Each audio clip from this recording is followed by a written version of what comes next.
Salut à tous et à toutes, c'est Morgan et bienvenue dans cette nouvelle vidéo. Donc je me présente, je suis étudiant en 5e et dernière année de kinésithérapie et aujourd'hui on va voir du coup comment atteindre ces objectifs, quels qu'ils soient. Et c'est pour ça qu'aujourd'hui on va discuter de comment atteindre ces objectifs parce que c'est la pierre angulaire, c'est la base pour réellement t'accomplir physiquement. On va commencer, tu vas devoir prendre un stylo et une feuille et tu vas commencer par noter les objectifs que tu as en lien avec la musculation, en tout cas en lien avec ta santé et ton physique. Donc, je te laisse prendre 30 secondes à 1 minute. Tu notes tous tes objectifs, tous ceux que tu as en lien avec la muscu, et on va discuter juste après. Maintenant que tu as noté tous tes objectifs, eh bien, on va voir s'ils sont bien ou si au contraire ils sont mauvais. Si tu as des objectifs du style, je veux perdre du poids, je veux prendre du muscle, je veux m'améliorer physiquement, je veux me sentir bien dans mon corps, je veux devenir plus fort, etc., etc. Et bien, c'est des objectifs qui sont mauvais. Pas dans le sens où ils sont délétères pour toi, dans le sens où ils sont mal construits.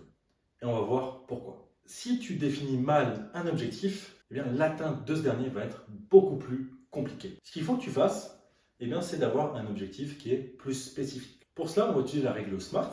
Donc pour spécifique, mesurable, atteignable, réaliste et temporel. Spécifique, parce que tu veux ajouter un maximum de détails dans tes objectifs, parce que cela sera nécessaire pour faciliter l'atteinte de tes objectifs. Deuxièmement, pour le mesurable, il faut qu'il y ait une quantité. Par exemple, cela peut être le poids, peut être la charge que tu utilises, etc., etc. Il faut que ce soit des données quantitatives, donc que tu puisses les calculer et voir leur progression. Ensuite, atteignable, il faut que ton objectif soit quelque chose que tu peux atteindre tout en étant assez loin pour te demander un effort dont tu seras fier à la fin. Enfin, réaliste, est-ce que c'est quelque chose qui peut se faire?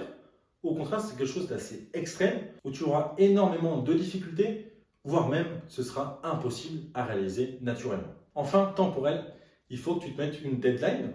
Par exemple, je veux perdre 15 kg pour le 30 septembre, je veux arriver à 80 kg pour le 31 décembre, 1er janvier, etc. Il faut vraiment qu'il y ait une date, une deadline pour te permettre de te motiver. Maintenant que tu as défini tes objectifs avec la règle SMART, on va diviser ton objectif en sous-objectifs. Cela va te permettre de définir des cycles, des phases, donc de le rendre plus réalisable. Chose importante que je tiens à souligner, c'est que ce qu'on recherche plus que l'atteinte de ton objectif, c'est créer l'habitude. Par exemple, si tu souhaites perdre du poids, ce qu'on va chercher, c'est créer l'habitude d'un mode de vie sain. Parce que c'est réellement cette habitude-là qui va pouvoir t'amener à ce résultat.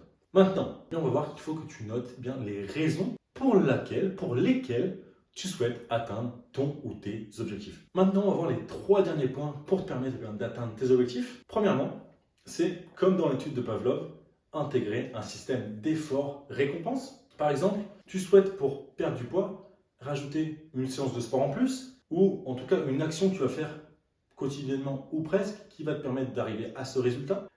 Après avoir effectué cette action, tu vas te donner une récompense, te permettre d'avoir cette motivation supplémentaire pour atteindre, pour effectuer l'action à faire. Deuxièmement, tu te dois d'être accompagné, que ce soit par un coach, par un membre de ta famille, par un ami, par telle ou telle personne, que ce soit une ou plusieurs. Cela va réellement t'aider à progresser plus rapidement et plus efficacement, ou en tout cas si ce sont les bonnes personnes. Enfin, troisième et dernier point, tu peux revoir chaque semaine tes objectifs, mais cela te permet de voir ce qu'il te reste à faire et voir comment tu progresses. Est-ce que tu vas rapidement ou au contraire, est-ce que tu es plutôt lent? Peu importe que tu sois lent ou rapide, tant que tu avances, tu progresses. Je vais te redétailler pour que ce soit un peu plus clair.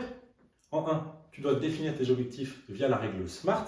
En 2, il faut que tu crées des sous-objectifs à ton objectif pour te permettre de faciliter sa mise en place. En 3, tu dois noter les raisons pour lesquelles tu veux atteindre ces objectifs. En 4, intégrer ce système d'effort-récompense. En 5, être accompagné par la ou les bonnes personnes. Et en 6, enfin, revoir chaque semaine tes objectifs pour voir ta progression si tu es soit assez rapide, soit un peu trop lent. Donc voilà tout pour cette vidéo. J'espère que du coup celle-ci t'aura été utile et te permettra d'atteindre tes objectifs bien plus rapidement et bien plus efficacement. Maintenant, si tu souhaites avoir un plan étape par étape pour tes entraînements, tu peux télécharger nos 2 e-books offerts qui te permettront de mieux comprendre le fonctionnement de ton corps ainsi que t'aider à progresser bien plus rapidement. Tu peux accéder en cliquant sur le lien dans la description et nous on se retrouve de l'autre côté. Ciao, ciao.